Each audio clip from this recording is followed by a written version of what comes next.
Hello everyone, my name is Bhavesh Chakor. Today's date is 19 October. The topic of this video is Introduction to Collection. The first question you will ask is what is collection? So the collection in Java is a framework that provides the structure to store and manipulate the group of objects. So this collection contains various classes and interface. Then next question will come to your mind is why to use this collection. So this collection helps a programmer to perform the operations on a data like sorting, insertion, deletion, then manipulation and iteration. This type of operation very easily. Now let's see the hierarchy of this collection. So the java.util package contains all the classes and interfaces which are used for this collection interface. The first iterable interface is a parent interface for all the collection. Then the collection interface contains three sub interfaces which are as follows. First interface is a list, then second is a queue, and third is a set. Then this list interface contains three subclasses.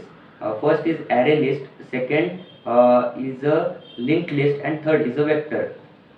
Now with this array list, the problem or the disadvantages of the array data type was the size of this array needs to be declared prior, and once this size is declared, the size cannot be modified, it cannot be increased or decreased. So this problem is overcome in this array list. So the array list is a dynamic in nature. Now the linked list is similar to the array list. Then second interface is a queue.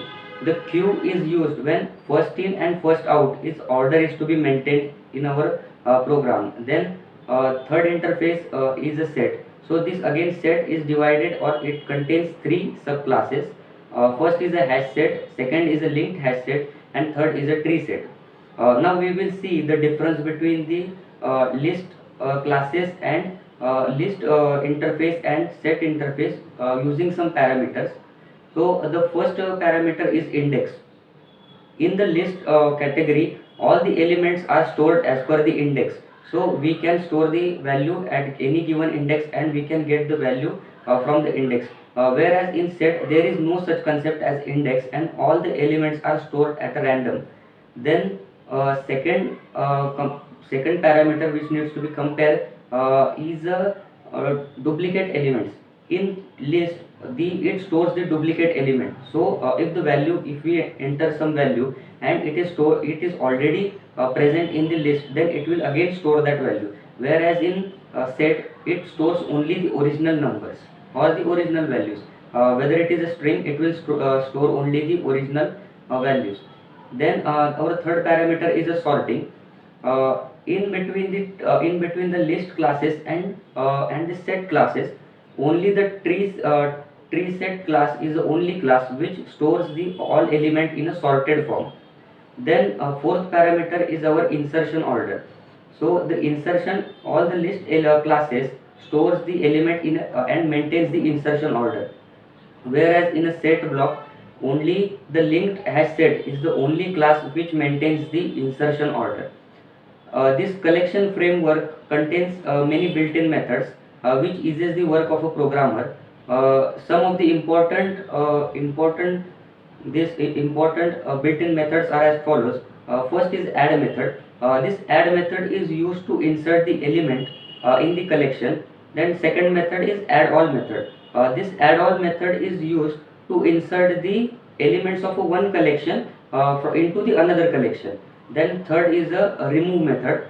This remove method is used to delete the element at a specific position or at a specific index in the collection. And the fourth method is a remove all.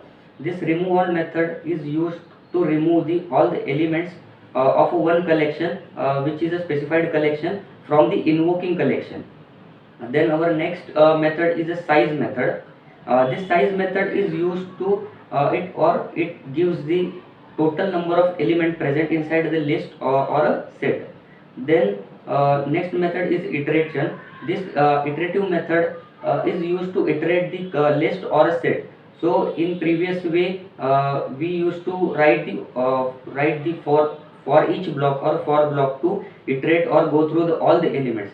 Now in this collection framework, with the help of only one line of code, we can iterate the all the set values and the list values. And that's it with the introduction to collection. Thank you.